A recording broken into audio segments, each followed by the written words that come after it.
Olá, meninas. Tô avisando aqui nos grupos. Deixa eu ver onde mais tem que botar. Olha, as convidadas já estão aí, já. Tô botando aqui nos nossos grupos. Tomé José Luiz. Olá, seja bem-vindo. Deixa eu já convidar as meninas aqui.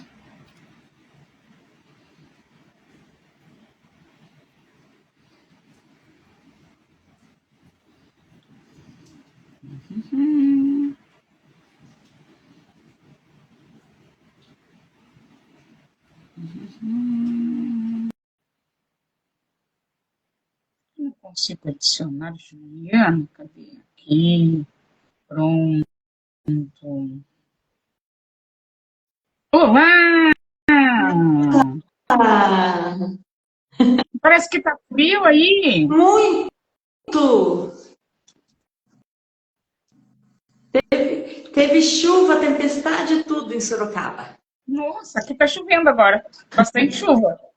Deixa eu me Meu Deus! aqui. Boa noite, meninas. O frio chegou aqui também. Pessoal, compartilhem aí com os contatos de vocês. Deixa eu enviar aqui. Aqui.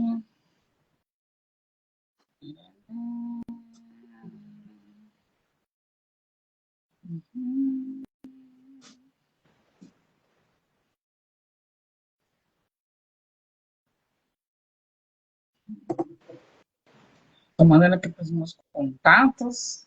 Façam o mesmo.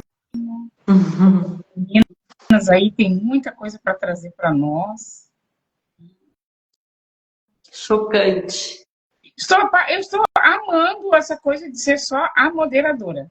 Estou amando.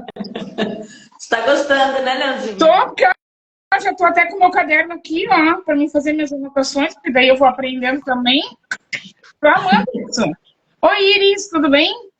Saudade mesmo. E estou te aguardando aqui nas nossas turmas. Internet tá horrível, dona Marisa. Muita chuva aqui em Porto Alegre, por isso, eu acho. Paola, olá. Sônia, olá. Não tô vendo você, Neuzinha. Vamos começar, meninas? Boa noite, Bruno. Olha aí, Juliana. Tu viu? Te prestigiando, amiga. Que massa. Isso aí, Bruno, tem que incentivar. É isso aí. Estarei em breve. Muito bem, eles estão te esperando. Pessoal, vamos começar então. Não tô te vendo, Neuzinha. Hã? Não tô te vendo. Por que não? Tô tão linda, Denise. Tô até com o meu uniforme agora. Ah, não acredito nisso. Ah, eu quero Vocês uma camiseta do uniforme. Ai, tô me achando agora. Vocês estão me vendo, gente? Pra mim, eu tô vendo as três aqui. Nossa, eu não tô vendo você. E a Ju, tá vendo? Só tô te ouvindo. Esses tempos tava assim também. Juliana, você está enxergando quem? As três. Ah, ainda bem, tá vendo a minha beleza. Mas esses tempos tava assim mesmo. Eu não me lembro com quem eu fui fazer uma live e eu não aparecia. Mas depois, quando salvou, ficou, né? É, só tô te ouvindo, não tô te vendo. É ruim assim, né? Né, Denise? Tá ótimo. É. Então, pessoal, estou vendo todas as três. Ah, tô vendo assim, ó, três gatas maravilhosas, assim, ó, profissionais impecáveis. É verdade. Estou vendo as três, Valéria também. Pessoal, então, eu sou a Neuza Bruto, sou presidente aqui do Instituto NB, né? A psicóloga Denise e a terapeuta Juliana são parceiras minhas aí, conheço há muitos anos já, e entra e sai de novo, Denise. Ah, acho que não, Bruno, acho, sei lá, por que acontece isso? Vamos seguir, daqui a pouco você aparece. E olha quem chegou, a Regiane, que saudade, Rê. E hoje a gente está sempre trocando, aí nós estamos sempre buscando estudar, né? E esse tempo está conversando com a Denise sobre essa temática aí da pornografia, que a Juliana também está super por dentro disso, né? E resolvemos trazer essa temática em live aí. Eu até comentei no grupo antes, um minuto antes, que isso pode estar dentro dos nossos lares e a gente não ter nem ideia, não saber nem o que está acontecendo, né? E como agora eu já falei, eu sou mediadora das lives, eu já vou passar a bola para as meninas, para elas irem se apresentando e já tocarem o tema da noite aí, né? Que é pornografia e saúde mental. Para a gente começar, meninas, queria que vocês informassem aí para nós, né? O que é a pornografia e como ela se diferencia de uma relação saudável, né? Não sei quem quer começar aí, bate-papo de vocês. Tá fugindo, Juliana? Vamos ouvir lá. Então, vamos lá, né? Para quem não me conhece, me chamo Denise, né? Sou psicóloga, moro aqui em Sorocaba e trabalho com dependências e compulsões. A pornografia, ela se enquadra bastante no caso compulsivo. Para a psicologia, embora haja uma problemática no uso da pornografia e ela tenha características de um vício, para a psicologia ela não é considerada uma doença. A pessoa ela não é doente porque ela consome a pornografia, ou ela não é considerada doente porque ela assiste pornografia.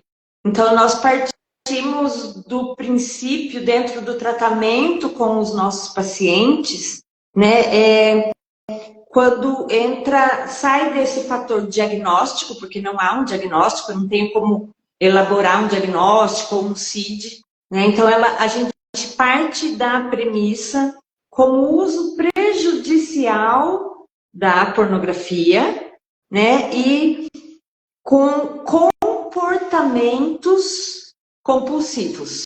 Então, como a gente não se uma pessoa vem, por exemplo, e fala, eu estou assistindo muita pornografia, ainda não é considerada uma doença, né? Se não há comprometimentos dentro dessa característica, assim como qualquer outra dependência. Então, a gente vai classificando como dependência e como um problema de saúde mental, como um transtorno dentro da área de saúde mental, quando aquilo começa a gerar compulsão, né? Então, temos casos variados de compulsão por pornografia. Então, por não ser considerada uma doença, é muito difícil a pessoa reconhecer-se como doente, né? E quando chega para a gente no tratamento, já está em um estágio muito avançado, né? Dentro dessa logística ou dentro desse tratamento. Então, quando a pessoa chega para o tratamento, já está num estado muito avançado, inclusive para ela, né? O que a gente percebe trabalhando com pornografia é que a pessoa não se vê doente, ou a própria sociedade incentiva, né? O próprio universo masculino, principalmente, temos muitos casos dentro do universo feminino, mas dentro do universo masculino há muito apoio, né? Há muita troca, né? De conteúdos pornográficos entre os homens. Então, quando eles vêm para o tratamento, já num estágio compulsivo, é porque já está muito deteriorado. O lar, a família, a vida financeira, né? E tudo aquilo que foi acontecendo em decorrência do uso da pornografia. Se a gente for fazer uma análise, né, de dados, até 10, 15 anos atrás, o consumo de pornografia era a maioria entre homens de 40 a 60 anos. Hoje, a gente já está lidando com casos a partir de 12 anos de idade. né? Muito acesso a conteúdo pornográfico, né? A gente tem visto bastante isso, e muito descontrole. Então, as pessoas têm vários motivos, chegam cheias de motivos por terem entrado, né? A princípio como curiosidade, a princípio, né, para alívio de estresse, porque estava ocioso. Ah, então não tenho nada para fazer, deixa eu assistir, deixa eu ver como que é.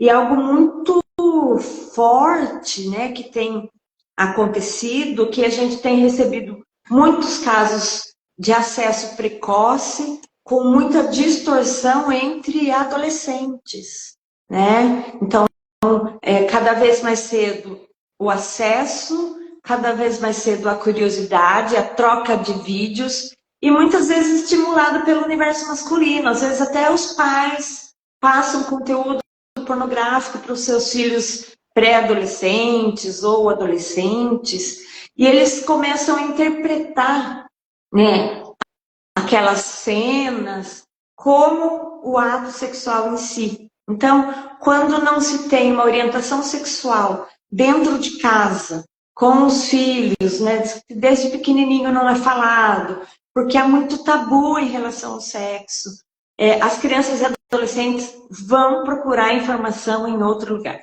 Então, isso é muito importante os pais estarem conscientes, né? Se você não trabalha a sexualidade de uma forma transparente, de uma forma limpa, né, com o seu filho, ele vai procurar em outro lugar, né? E geralmente com conteúdos eróticos e pornográficos. Tá muito fácil o acesso, o celularzinho na mão está permitindo, né, que esse acesso seja cada vez mais precoce. E algo interessante, Neuzinha, eu tenho um paciente, ele está comigo há 5 anos trabalhando a mesma temática de compulsão sexual, que começou também na infância, foi levado pelo pai, que tinha muitas revistas em casa, então aquilo era tudo muito banalizado. E quando ele foi para o hospital, os próprios pacientes do hospital falavam: nossa, mas você está aqui por causa disso? Como que é isso?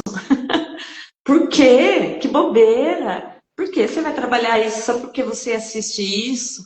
As pessoas não associam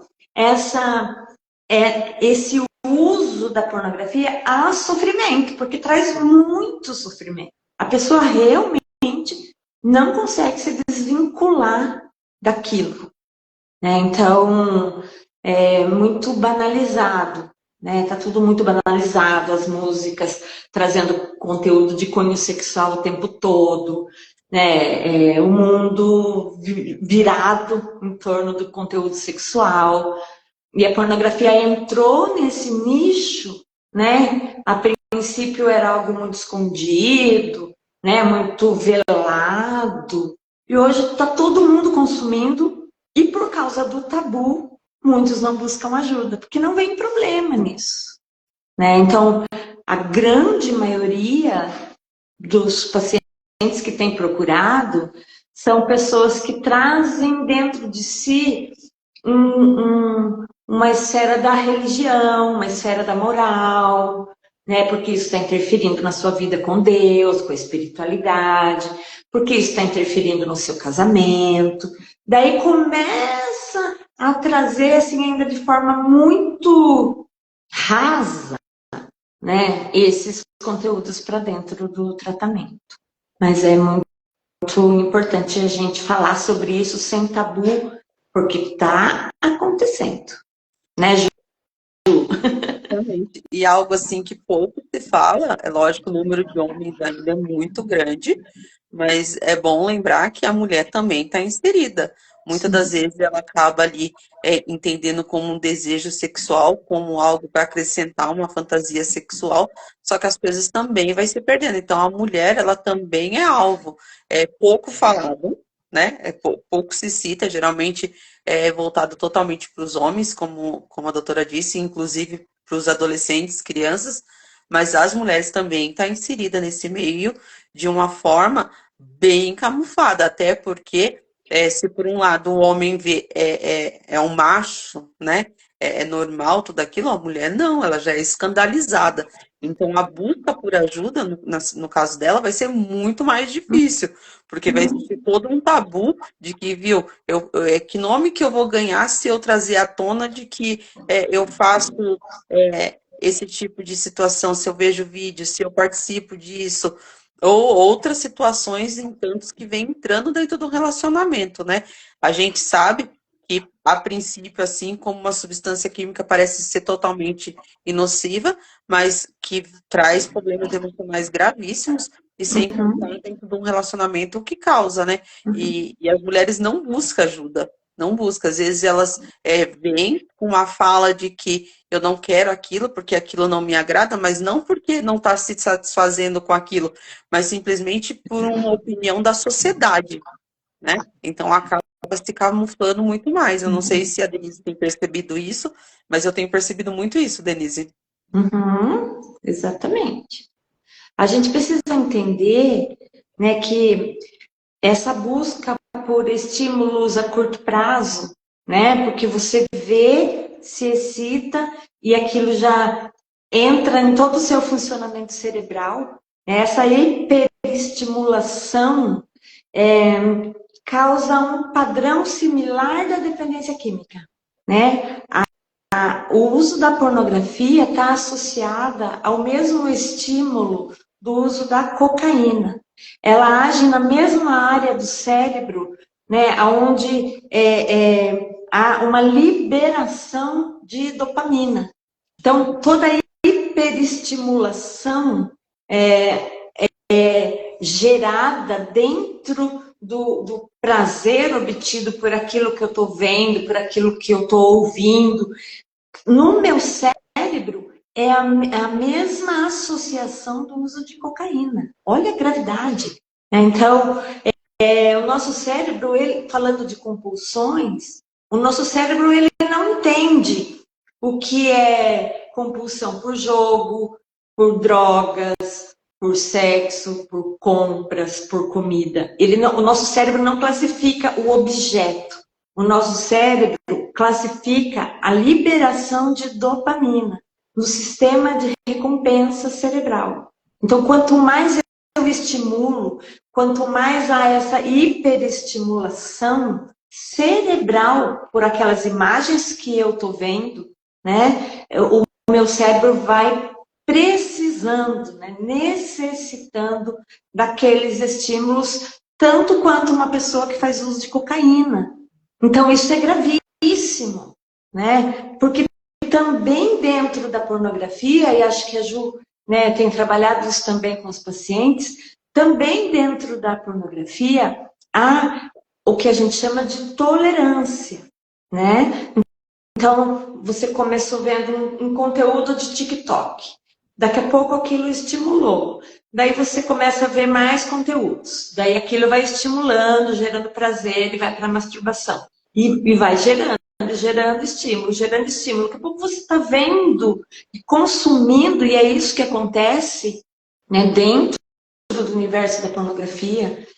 Vai estar aumentando a tolerância, aumentando a quantidade daquilo que está vendo e aumentando o número de vídeos que antes a pessoa considerava assim absurda, né? Então ela começa vendo os conteúdos de uma pessoa só, daqui a pouco ela começa vendo de casal, daqui a pouco ela começa vendo os menages, daqui a pouco ela começa vendo as orgias, e aquilo só vai aumentando, e conteúdo bissexual, e conteúdo homossexual, e vai trazendo muita distorção na sua própria identidade e na sua própria sexualidade.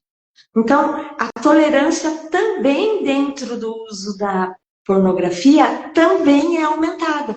Por quê? Porque estimula a área do cérebro relacionada ao prazer, ao sistema de recompensa cerebral. Então, aquilo que antes ela se excitava, o adolescente, né, se excitava vendo uma mulher nua, daqui a pouco já não está mais trazendo o mesmo prazer e a mesma satisfação. E vai aumentando o consumo e vai aumentando o que a gente fala de conteúdos degradantes, né? Aquilo que antes a pessoa abominava, ela vai tornando normal. Quando ela se vê, né? E já no fundo do poço, que a gente pode dizer, é muito difícil sair sozinho, né? Então, é muito tabu em volta do mesmo tema, né? Mas é muito importante a gente falar sobre isso. E poucas pessoas, né, têm essa ligação ou assimilação de, às vezes, entender que esse conteúdo, uma hora eu via somente de biquíni e aquilo me satisfazia, e começa a agregar fatores para que o prazer aumente, ele acaba não associando a um vício, ele começa a associar simplesmente a busca por prazer. Então, como eu disse, começa a ver um conteúdo ali de 2 casal, 2 não é o suficiente, vai para a homossexualidade, começa a fazer um passeio e quando se vê, tudo aquilo não está sendo suficiente dentro do relacionamento, né? E começa a não perceber, a não dar conta daquilo tudo, achando que aquilo é simplesmente uma busca por um prazer incessante, por encontrar um êxtase do prazer que nunca vai acabar. Quando, na verdade, nós sabemos que a curto prazo, para algumas pessoas, é importante dizer, outros médio, outros longo, os danos vêm, seja emocional, seja físico, né? Começam a ser gritante dentro do ser e ele não está se dando conta. Começa a colocar a culpa na pressão alta, na glicemia, na diabetes, mas não consegue enxergar que o fator que está fazendo com que ele chegue a não conseguir a ter uma relação sexual sadia dentro do seu relacionamento é por conta dessa busca incessante de prazer. Por querer viver aquele mundo visionário, tudo aquilo que o filme mostra, tudo aquilo que as redes sociais mostram, então ele cai numa bolha que para conseguir sair dela é somente buscando ajuda, não tem outra forma. Não adianta falar assim, eu vou conseguir hoje, porque não vai. Exatamente. A busca por ajuda geralmente é muito tardia, né? E quando já começa a haver uma distorção no senso de identidade, né? Aquela que a gente chama a dismorfia do sexo, né? Em relação ao seu corpo, em relação ao seu pênis, né? Vai se comparar com os caras, né? Com os pênis eretos, enormes, olha para si mesmo, já começa a se comparar, já começa a se diminuir, e isso traz muitos problemas em relação à sua saúde mental, casos de ansiedade, casos de depressão. Então, essa dismorfia do sexo, né, começa a ver defeitos, começa a ver defeitos, né? Então, é muito importante a gente falar sobre isso, né? E o Bruno está falando algo muito sério, né? Sobre um rapaz que trocou a compulsão de droga por pornografia, né? Então, geralmente, quem tem um problema de compulsão migra de uma compulsão para outra. No caso da pornografia, é aquela compulsão aceita, né? Aquela compulsão compartilhada. Então, quando ele percebe, né, que tá tudo bem consumir, né, porque eu sou másculo, porque isso faz parte do meu universo, né? Todas essas falas que a gente vê dentro do consultório, né? Porque eu fui ensinado assim, porque meu pai estimulou. Então, não tem problema, doutora. Não tem problema. Imagina, nem tô usando drogas. Imagina, só tô assistindo filmes pornográficos, né? Mas em relação à saúde mental, os danos e os estragos no contexto familiar e pessoal são os mesmos, né? Há um descontentamento daí consigo mesmo, com a sua própria performance sexual, com a sua própria maneira de ver a sexualidade. Começa, né, um nível de fantasia muito grande que às vezes na sua realidade não corresponde a tudo aquilo que assistiu. Então, realmente, gente, é muito problema, muito problema. Nossa, vocês estão falando e eu estou fazendo um comparativo entre o jovem solteiro e quem é casal. É muito mais fácil quando tu tá num relacionamento perceber isso, né? Porque tu vai sentir ali na relação do que um jovem solteiro, porque não tem aquela, né? Não tem aquela pessoa para mediar, né? Olha, tá acontecendo alguma coisa, porque a mãe não sabe o que está acontecendo, o pai muito menos, o pai até pode ser o fator ali que está fazendo o compartilhamento, né? Acredito que meu raciocínio não esteja errado, né? E aí, dentro desse meu pensamento, eu fiquei pensando assim, caramba, quando esse jovem vai pedir ajuda? E outra coisa que eu lembrei, dentro da fala de vocês, é o aplicativo OnlyFans, né? Que no Brasil, o OnlyFans, originalmente dos Estados Unidos, né? Ele era para compartilhamento de fotos, foto normal. Foto normal. Ele não era para foto sensual, nada disso. E aí chegou aqui no Brasil, foi banalizado, e aí os influenciadores digitais estão milionários compartilhando as suas fotos extremamente íntimas e tudo mais, né? E com um consumo gigantesco, né? Tanto de homens, de mulheres, casados e solteiros, né? Mas me preocupou muito esse fator do jovem solteiro, que deve ser muito mais difícil, né? Porque daí já está naquela fase ali, não sabe o que quer, né? O jovem tem a fase do perdido, né? Eu não sei o que eu quero ser, não sei para onde eu vou, não sei se sou menino, não sei se sou menina, e aí tem mais isso dentro dele, que difícil. E aí pode também gerar a busca por um outro vício, né? Ou não. O que a gente precisa considerar, Neuzinha, é a falta de informação e a falta de diálogo sobre sexualidade no âmbito familiar, né? Porque se um jovem não tem informação, não tem um diálogo sexual dentro de sua casa, não tem uma abertura, né, com os seus pais ou familiares mais próximos ou amigos mais próximos, para falar sobre os seus medos, os seus temores, as suas dúvidas, os seus anseios e tudo que ele aprendeu até hoje é distorcido, né? Porque há uma distorção, acaba gerando muitos conflitos, né? Eu atendo uma menina, ela já é casada, tem, né, mais de 30 anos e com problemas sexuais com o marido, problemas sexuais com o marido, e a gente foi investigando, e a gente chegou lá no ponto da infância, né, onde ela via o pai assistindo pornografia, né, onde ela via por trás da porta o pai assistindo e se masturbando, né. Então, ela nem lembrava mais, não tinha acessado mais essa imagem. Mas tudo que ela trazia hoje em relação à sua sexualidade estava relacionado àquelas cenas que ela viu, né, por vezes, assim. Então ela não entendia, né, o que estava acontecendo. E quando ela começou ali na sua adolescência, sua iniciação sexual, né, aquele pai falava para ela assistir, que ele não conseguia falar. Aquela mãe absolutamente conivente, né, com aquele universo do pai, levava a informação distorcida. Então, toda a construção da sexualidade dela foi de uma forma distorcida.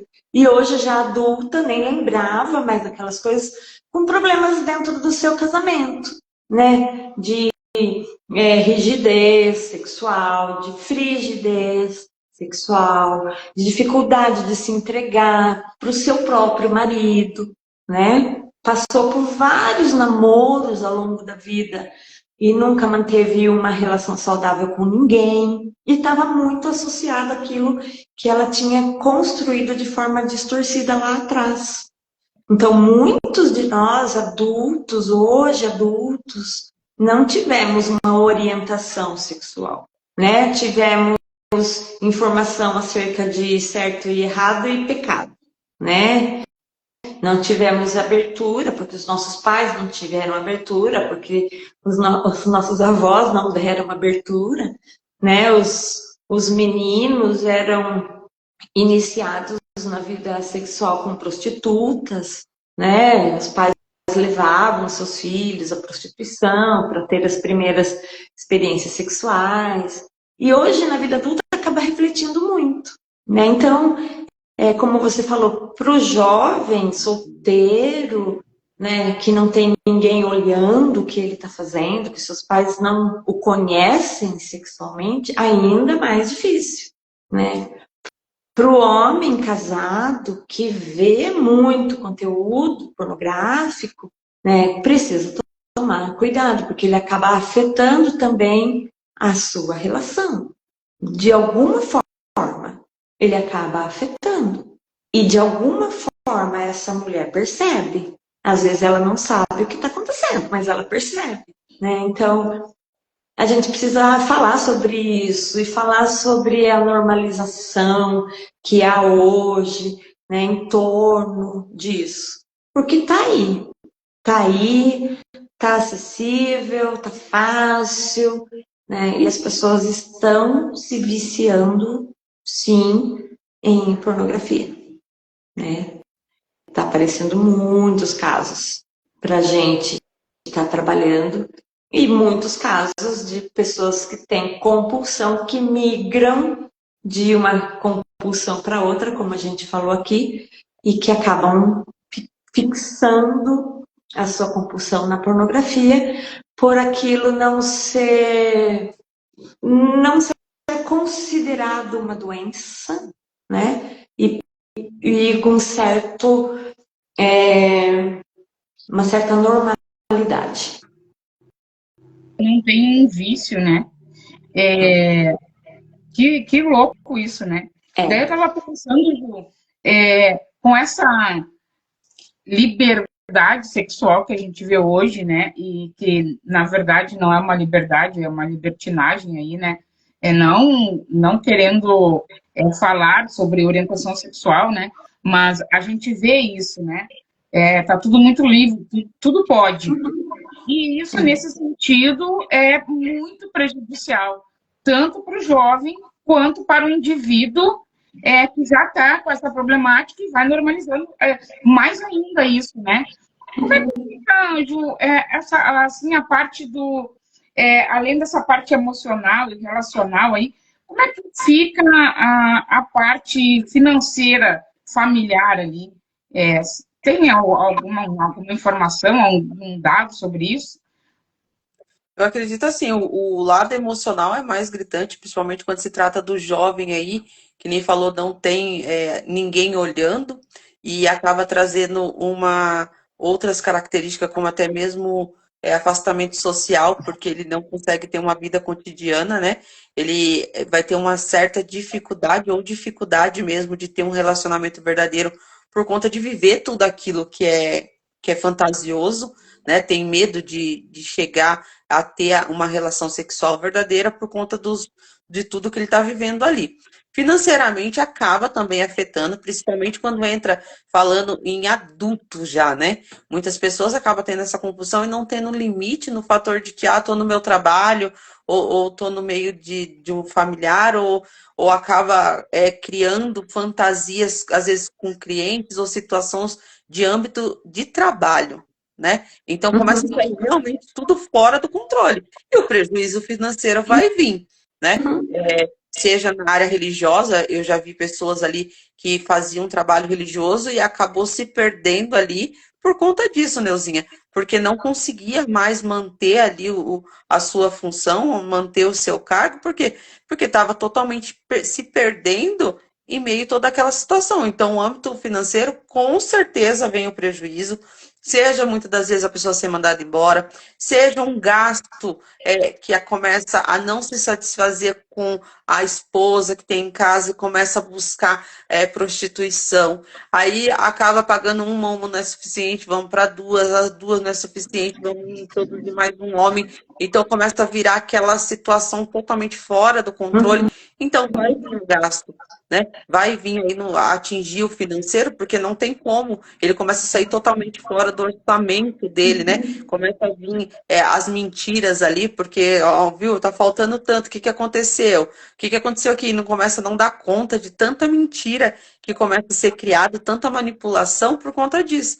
Então, o âmbito financeiro com certeza vai ser atingido. É mais ou menos não, eu acredito que é como o vício por dependência química, né? Acaba saindo fora ali totalmente do seu controle, o gasto vem de forma compulsiva, porque seja pagar uma plataforma para assistir, seja para pagar uma garota de programa, seja para N coisas, mas começa a vir. Então não tem como fugir disso. Acontece com certeza. Sim. Geralmente, na grande maioria dos casos, saem do mundo online para a realização das suas fantasias no mundo real. Né? Aquilo que começa no mundo online, né? A gente entra daí na questão da compulsão sexual, não só da pornografia online, mas geralmente começa-se pela pornografia online, principalmente a nível de fantasias, né? Vai se gerando um universo muito fantasioso e geralmente migra para o âmbito real, né? Com prostituição, com casas de massagens, né? As casas de massagem estão cheias, né? Os lugares com as GPs, né? Garotas de programas estão cheias. Estou atendendo uma garota de programa, né? Que ela veio por causa da cocaína, né? E ela relata que 90% dos casos são de homens casados, que querem, inclusive, fazer com ela aquilo que eles assistem.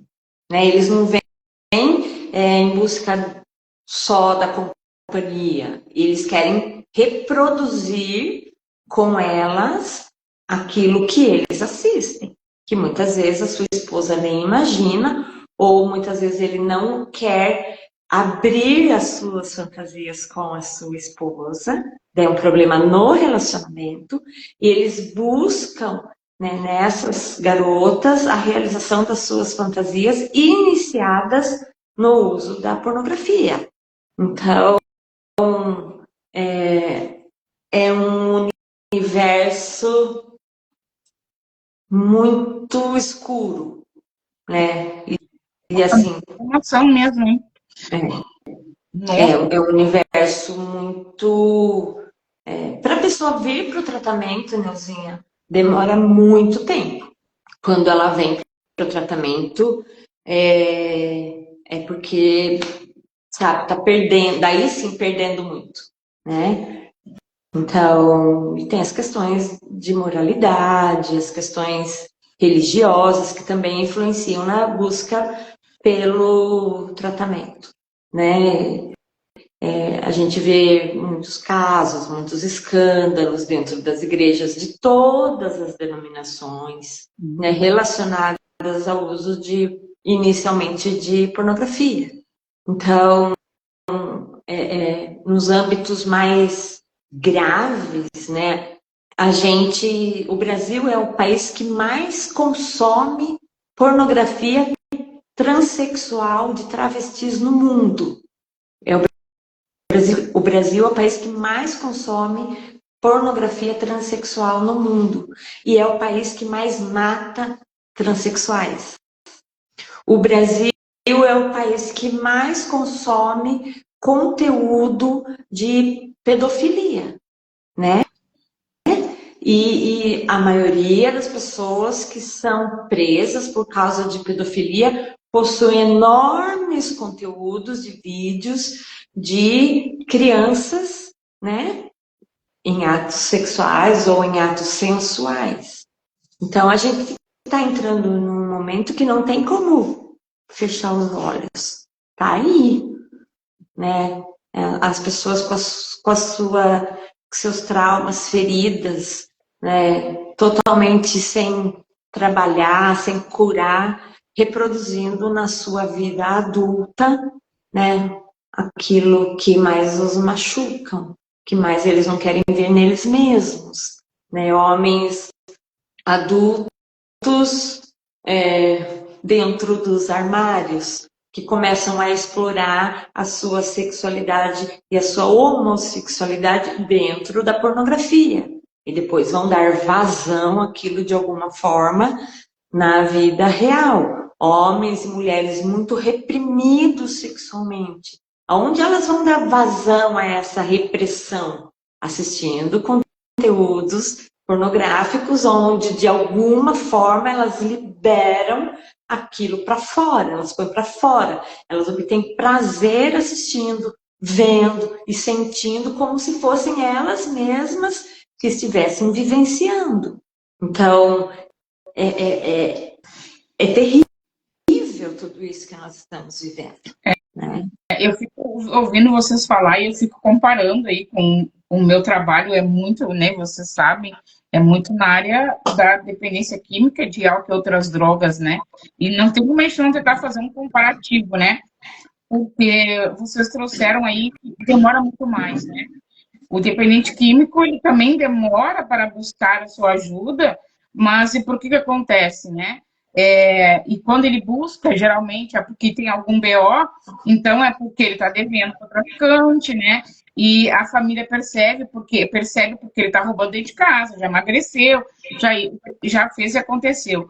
Então a gente consegue perceber mais rápido e eles mesmos até buscar uma ajuda, mesmo que não seja uma ajuda real, mas para se livrar aí de um rolo deles, né?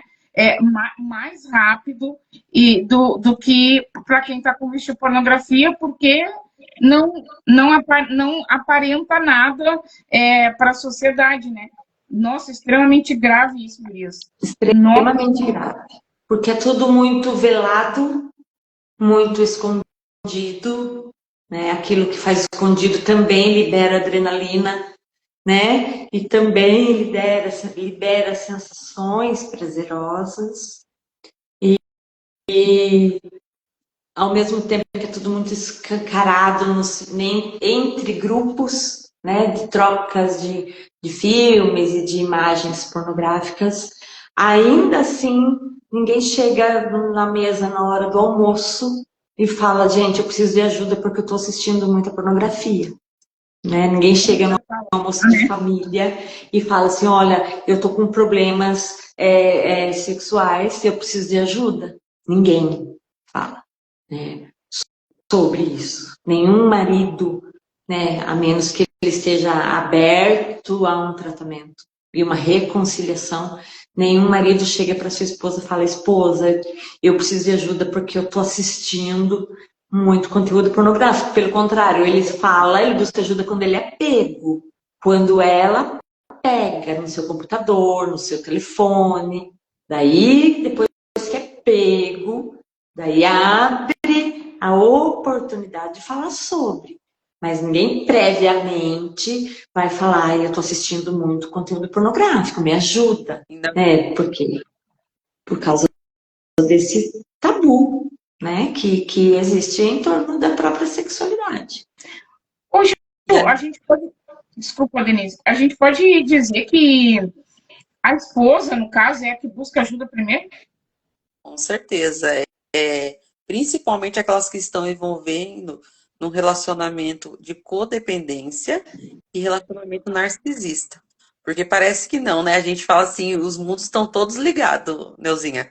Então, às vezes a mulher lá na codependência dela, com medo do cara fazer o uso da substância, de buscar a substância, ela acaba fazendo o quê? Caindo na manipulação dele ali, no fator compulsório pelo prazer, e ela acaba se envolvendo. A princípio, ela percebeu que aquilo dali chama a atenção dele, então, opa, já sei que é aqui. Aí ela começa ali, tem um número maior de relação sexual no decorrer do dia, dos meses, mas aquilo dali não vai sendo suficiente, vamos introduzir um vídeo, do vídeo vamos introduzir uma pessoa, e quando ela vai ver aquilo que parecia ela estar sob controle, até porque nesse caso ela acaba conseguindo, né, aquilo que na codependência se busca tanto, que é o poder de cuidar do outro, de estar envolvida em tudo que o outro tem para fazer, então ela acaba ali totalmente mergulhando na situação.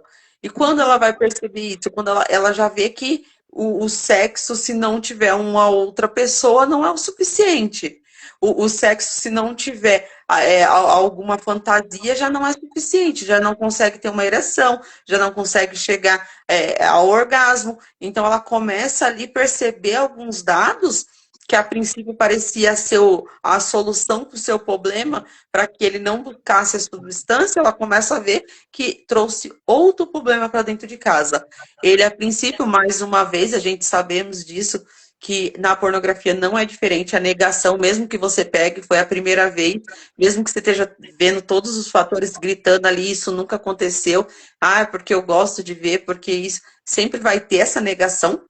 Mas chega uma hora, Neuzinha, que não tem. A mulher, ela começa a se sentir inútil, ela começa a se diminuir na sua aparência, né? Ela começa a não se sentir a mulher suficiente para ele. Então, com certeza, ela acaba indo buscar o socorro. Porque ela fala, eu não tô aguentando mais viver essa vida. Como que eu vou ser casado com uma pessoa que se eu e ele for ter uma relação, se não tiver uma terceira pessoa, um terceiro objeto, um terceiro indivíduo, aquilo não vai ser o suficiente. Então, ela começa a se diminuir de tal forma que ela busca ajuda, né? Logicamente que aquilo totalmente camuflado, porque ela tem a vergonha, olha que eu me submeti, olha, eu fiz isso, fui aquilo.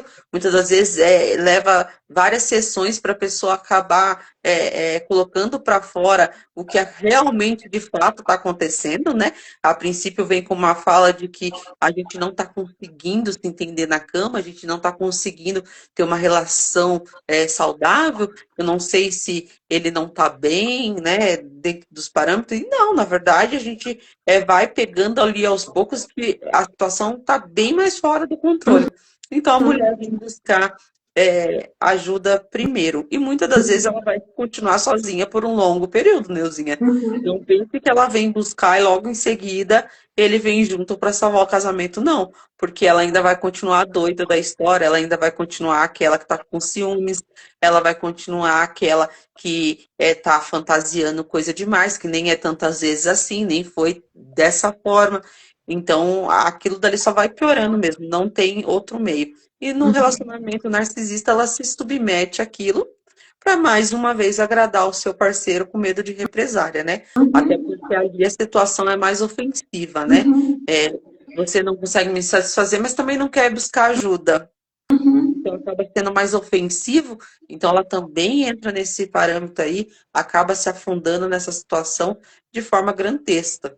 Muitas pessoas não têm noção, Neuzinha, que na codependência e no relacionamento narcisista vai se deparar com esse parâmetro aí do vício na pornografia, achando que está sob controle, que agora resolveu todos os seus problemas. E muitas também entram, né? A maioria das mulheres que entram, né, na dependência de pornografia porque também tem a sua sexualidade muito reprimida e muitas vezes assistindo aquelas cenas, às vezes ela também entra, né, nesse universo em buscar do prazer que ela não consegue ter com o seu parceiro, porque ele não dá prazer para ela, né? Ele também não supre as necessidades físicas dela e muitas vezes ela também embarca nessa, né?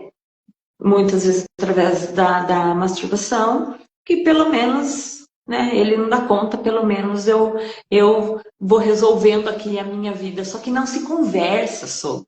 O problema é esse. Não se estão casados, estão juntos, estão amigados, estão namorando, ou um parceiro. Não se conversa sobre as questões emocionais e as faltas emocionais e as suas próprias dificuldades. Aquilo que pode ser construído dentro da sexualidade, na vida a dois, não se conversa. A comunicação sexual dentro do casamento é baixíssima.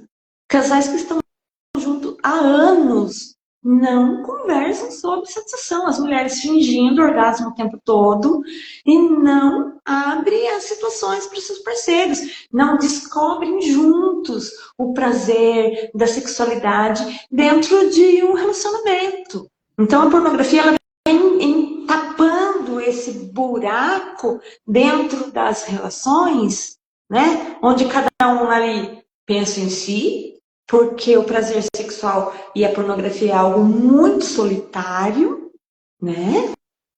É muito pessoal, muito solitário, e não se conversa sobre. Então, as mulheres, principalmente, passam anos dentro de uma relação, muitas vezes sem falar para o seu parceiro, olha, eu não consegui ter um orgasmo, você não me estimulou no lugar certo, às vezes ela não conhece o seu próprio corpo, ela não conhece o seu próprio prazer, né? Então, ele, não, às vezes, ele nem sabe aquilo, então ela se fecha, tem dor de cabeça, não quer, ele tem as vontades dele. A pornografia entra dentro do casamento para suprir, né? E para interferir na comunicação. Então, todo mundo usa, não se fala sobre e continua levando a vida a dois, como se nada tivesse acontecendo muitas vezes. Por isso que é muito solitária. O uso da pornografia é muito solitário, né? É um prazer muito seu, nunca é um prazer voltado para o outro, né? Dentro da sexualidade saudável, o prazer é voltado para o outro, para si, para o outro, para si. Dentro da pornografia é tudo para si. Sou eu, meu prazer, a minha satisfação. E é isso, e pronto, acabou.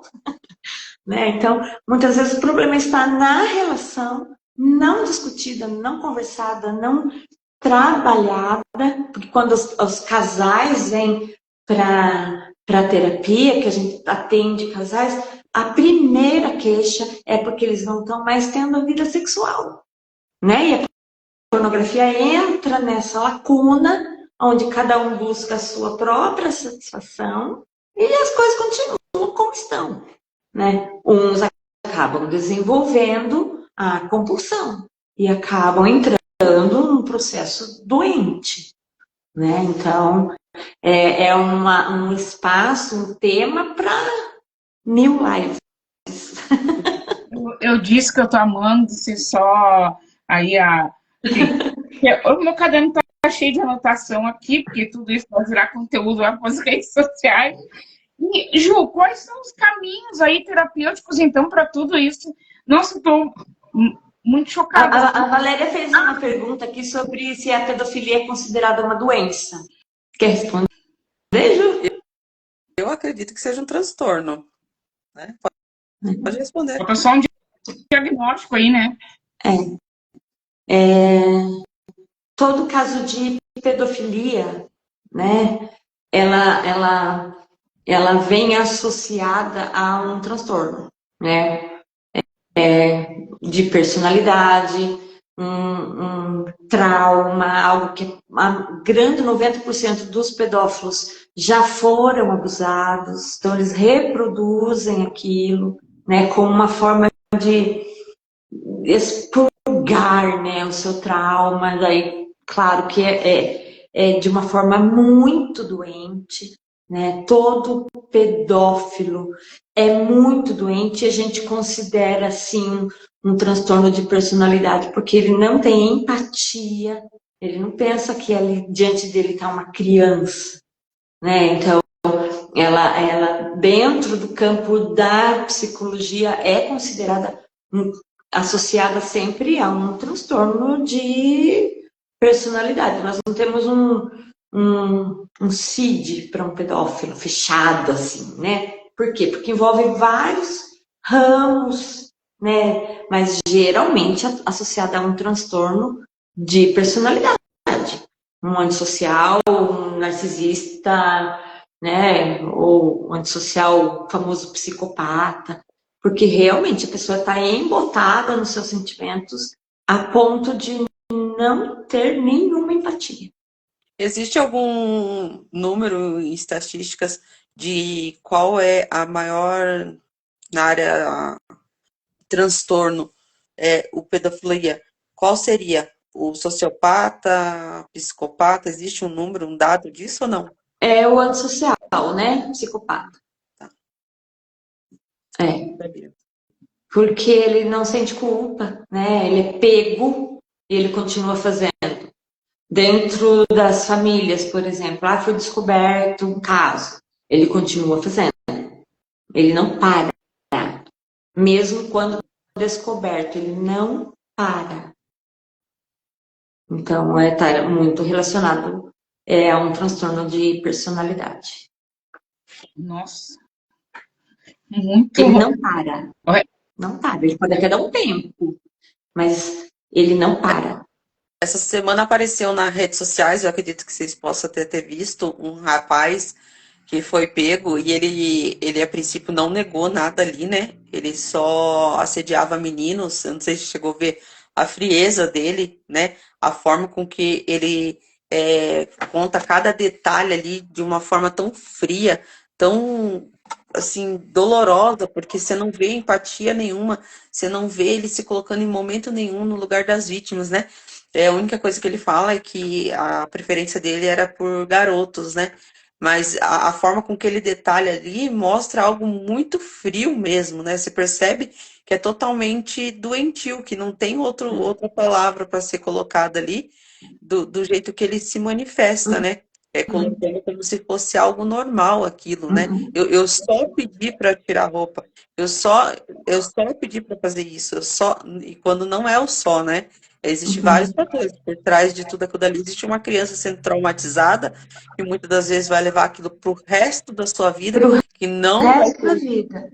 Toda criança que foi abusada leva essa ferida para o resto da sua vida. E não traz voz muitas das vezes, né? Não traz a sua voz à tona, guarda. Recentemente, um pai estuprou, né, a filha de 10 anos e ele falou: era só ela ter negado, né? Então, né, quando a gente trabalha com pessoas que foram vítimas na infância, daí entrando em outra área, né, da sexualidade, olha como a gente começa com a pornografia e a gente acaba na sexualidade, né? Quando a gente trabalha os traumas infantis, muitas vezes é muito difícil para hoje os adultos trazerem isso à tona, porque muitas vezes aquela criança sentiu prazer. E se sente Então culpada. ela sente muita culpa. Porque aquela criança ela foi estimulada muitas vezes nas suas zonas erógenas. E ela estranhamente sentiu prazer. E o adulto pedófilo, sabendo disso de uma forma muito sutil, usa isso contra a criança. Não. Exatamente. Então, quando a gente trabalha o adulto, a gente sempre fala para ele: você foi vítima. O seu corpo pode ter correspondido, né, ao estímulo, mas não era o momento para você sentir aquele estímulo. Você foi violado, você foi violentado, né, na sua sexualidade, na sua formação de sexualidade. Mas daí é uma outra linha, Neuzinha. Nossa, e temos para outra live. Os temas não param, Neuzinha. A situação é muito mais abrangente do que a gente imagina, né? Às vezes, quando a gente falar que nem hoje, é satisfatório estar aqui falando de um tema que é tabu, é um tema muito escondido ainda. Às vezes, quando falar, sou profissional que atuo nessa área, a pessoa já dá uma esquivada, mas como assim? Porque realmente não trata com naturalidade, como a Denise falou, às vezes dentro de um relacionamento, não colocar os parâmetros do que eu gosto, do que eu não gosto, não ter coragem no momento do ato sexual, falar, não, eu não quero isso, eu não sinto prazer nessa situação, pelo contrário, eu sinto nojo, isso vai causando danos, não consegue dar voz a tudo aquilo que ela está sentindo, ou até ele mesmo, viu? Porque hoje não estamos longe de mulheres também, como eu disse a princípio, tá envolvendo nessa situação, e tem homens se submetendo a situações que eles não querem, situações que a princípio parece ser também ali um prazer, mas que depois começa a trazer todo essa dificuldade, toda essa problemática e não consegue, até porque para o homem nesse caso vai ser bem pior, né? Ele se posicionar, porque como que ele vai chegar, buscar uma ajuda, um tratamento, Neuzinha? Trazer que, viu, minha esposa é viciada em pornografia, ela quer isso, ela quer aquilo, então, assim, vai quebrando o seu machismo, vai quebrando eu sou o cabeça da casa, e cada vez mais a situação só vai piorando. Uhum. Parece que não, mas o negócio está gritando aí por ajuda a todo tempo. Uhum. Quem está na área sabe, e não é fatos isolados, tá? Não tem aquela sistemática de que, não, isso aconteceu naquela família disfuncional, que é a família que bebe, a família. Não, tem, como a gente falou, famílias religiosas que estão envolvidas nisso até o pescoço e não consegue de nenhuma forma se encontrar e até buscar ajuda por conta da vergonha, por conta do âmbito ali de se expor. Então, a situação fica cada vez pior. Muito. Exatamente. Exatamente. Uma coisa muito importante que eu trabalho com os meus pacientes, né, quando eles chegam, ai, eu tô assistindo muito, não sei se eu tô viciado, se eu não tô viciado, né, tô em dúvida, aquelas coisas todas, tá demais, ai, assisti uma live sobre isso, um podcast sobre isso, vi tal coisa na internet, e agora, o que eu faço? Eu sempre proponho para eles estabelecer um período de jejum, né? Como a autoobservação, né? Eu sugiro 30 dias inicialmente. Consegue ficar sem acessar? Precisou fazer grande esforço para não acessar? Foi muito difícil. A gente vai trabalhando, ele tenta cumprir essas, né, orientações, na grande maioria das vezes já está dependente. Quando sabe diferenciar, né? Se alguém estiver nos assistindo aí, está se encontrando dentro dessas características e falando assim, viu? Como que eu vou saber quando é o desejo sexual, quando aquilo está fazendo parte do meu cotidiano e quando já virou algo compulsório? Como que eu vou distinguir uma situação da outra? Fala para nós, Denise. Nesse sentido, né? De perceber se eu já não estou me isolando, né? Se eu já não estou trazendo uma deterioração para minha relação, né? Se eu estou sentindo dificuldade em parar, né? Se eu estou dificuldade de sentir prazer em situações reais, né? Ou se eu sempre vou precisar de um estímulo antes de ir para a cama com o meu parceiro, né? Eu consigo chegar, abraçar, né, ter aquele tesão gostoso, ou eu preciso de um estímulo. Se toda vez eu preciso de um estímulo, se não é construído afetivamente, na afetividade, na troca, na parceria, eu já estou com um problema, né? Se eu estou com um excesso de fantasia, se eu estou tendo uma relação e a minha cabeça está fantasiando, eu não estou ali, minha cabeça está longe. Eu estou lembrando da bunda que eu vi na rua, eu estou lembrando da cena que eu vi no TikTok, eu estou lembrando daquela imagem que eu vi no filme. Só tem um corpo ali na minha frente, eu estou com um problema. Se eu não tenho atração através da afetividade, tesão, vontade de estar com aquela pessoa, sem ter um estímulo pornográfico, eu estou com um problema, né? Se eu vou normalizando conteúdos que antes eu banalizava e hoje eu já estou assistindo de forma naturalizada, eu estou com um problema, né?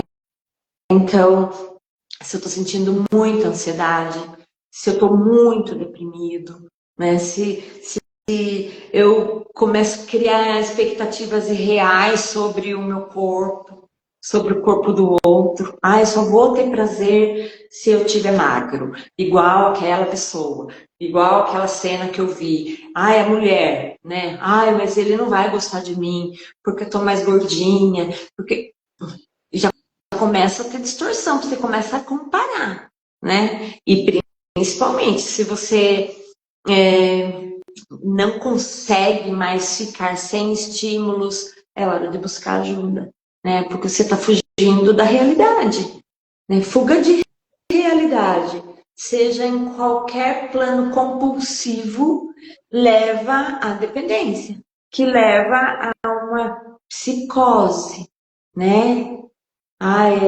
Eu estou psicótico.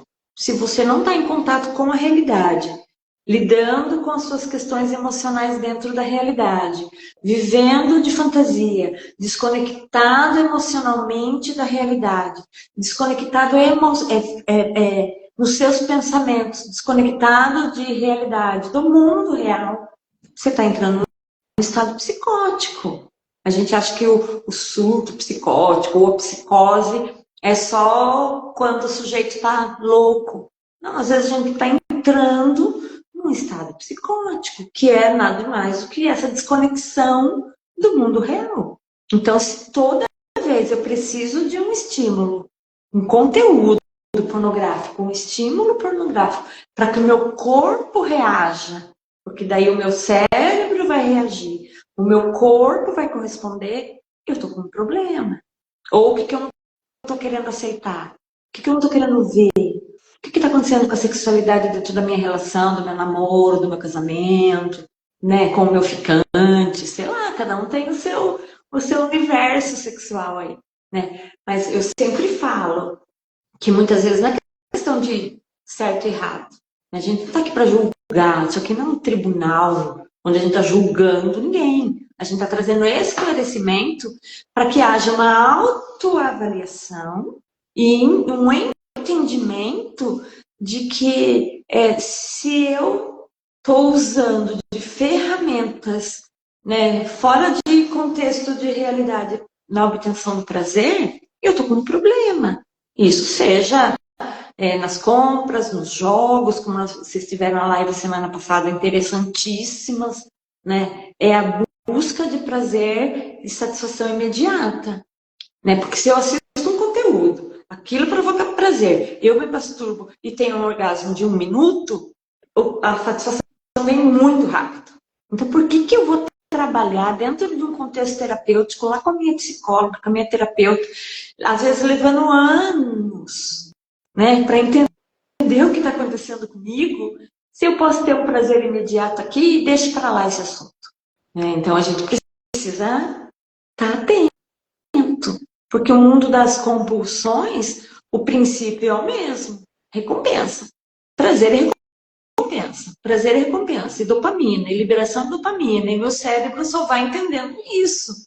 Esforço, sacrifício, ir para terapia, é muito trabalhoso.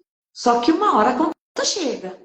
Eu sempre falo isso, né, de forma muito aberta com os meus pacientes, né, nas clínicas, nos hospitais que eu já passei. Eu sempre falei isso, uma hora a conta chega.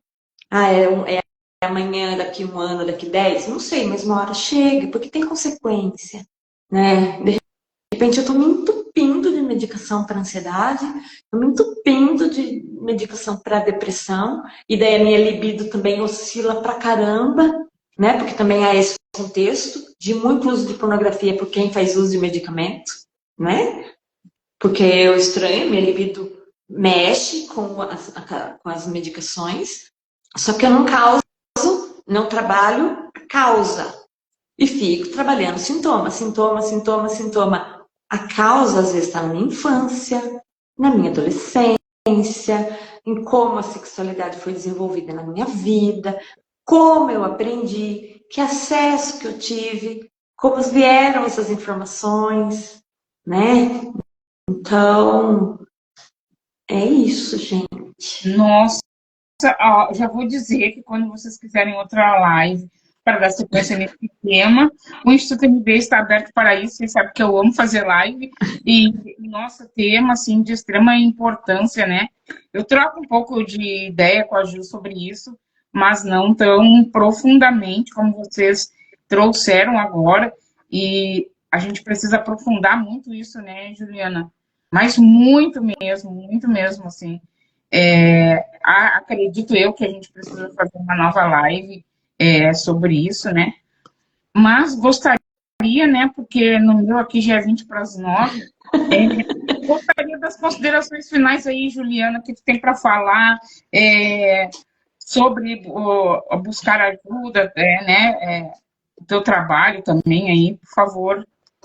Quero agradecer primeiro aí a oportunidade que você tem dado, né, Neuzinha, através do Instituto, a doutora Denise também, porque sabemos quanto é importante, como a gente disse, estamos aqui quebrando um tabu, trazendo essas informações, buscar o tratamento. Se você estiver passando por essa situação, percebeu alguma coisa, seja no seu esposo, seja na sua esposa, primeiramente tenha esse acolhimento da situação, sem julgamento, para conseguir abrir um caminho para que você consiga, de fato, buscar a ajuda necessária.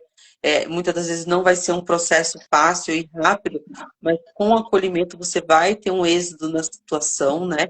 Também me coloco à disposição, como eu disse, eu sou terapeuta nessa área também, faço o acolhimento, o trabalho aí conjunto, para que a gente possa juntos estar trazendo soluções, trabalhando de forma cabível para que isso venha a ser resolvido.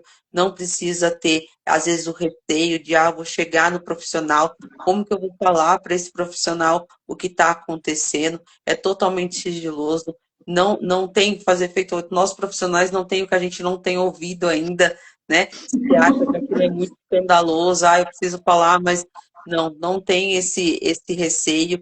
Vem aberto mesmo a estar buscando ajuda, que vai encontrar a ajuda necessária, vai encontrar o acolhimento necessário. E gratidão por tudo, Neuzinha. Eu vou pedir para seguirem aí a Juliana, né? E realmente não tenham vergonha, né, pessoal, de entrar em contato com os profissionais, porque é necessário. Denise.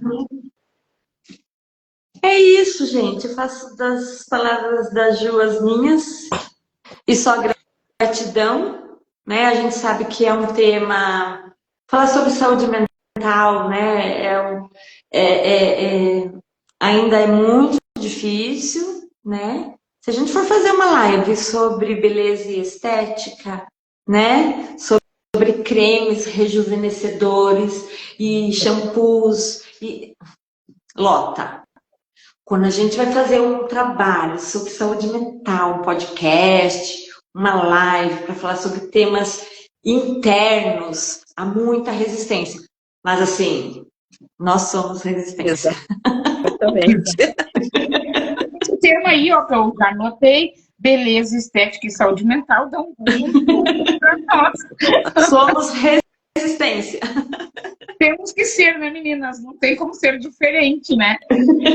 Não tem que seguir as meninas, por favor, entre em contato com elas.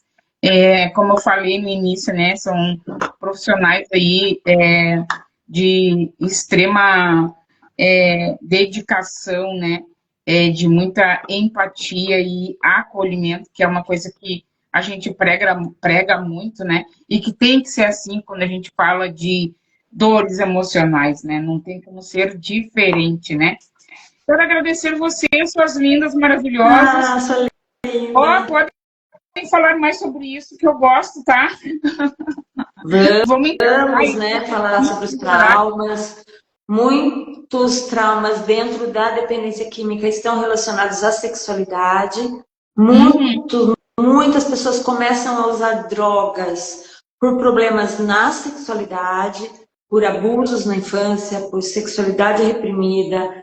Eu tenho um paciente que veio com demandas da dependência química e fomos trabalhando a sua sexualidade. Ele trabalhou a sua homossexualidade e ele parou de usar drogas. Massa. Foi um processo lindo de libertação, né? Porque tudo aquilo que havia sido reprimido por anos, né? Foi trabalhado, né? Por 2 anos nós trabalhamos. E quando nós chegamos no cerne da sua dor, né? E ele teve coragem de falar sobre a sua homossexualidade com seus pais, com sua família. Ele parou de usar drogas. Nossa. Nunca mais ele recaiu. Nossa. Nossa, que show. Tratar entendeu? Então, muito dentro do universo da dependência química está relacionado à sexualidade. Traumas, abusos, constrangimentos, sensação de pertencimento. Mas daí é um outro tema. Meninas, muitíssimo obrigado. Vou deixar essa live salva aí. Tamo junto, meninas. Beijo no coração de vocês. Beijo. Obrigado, pessoal. Tchau, tchau. Beijo.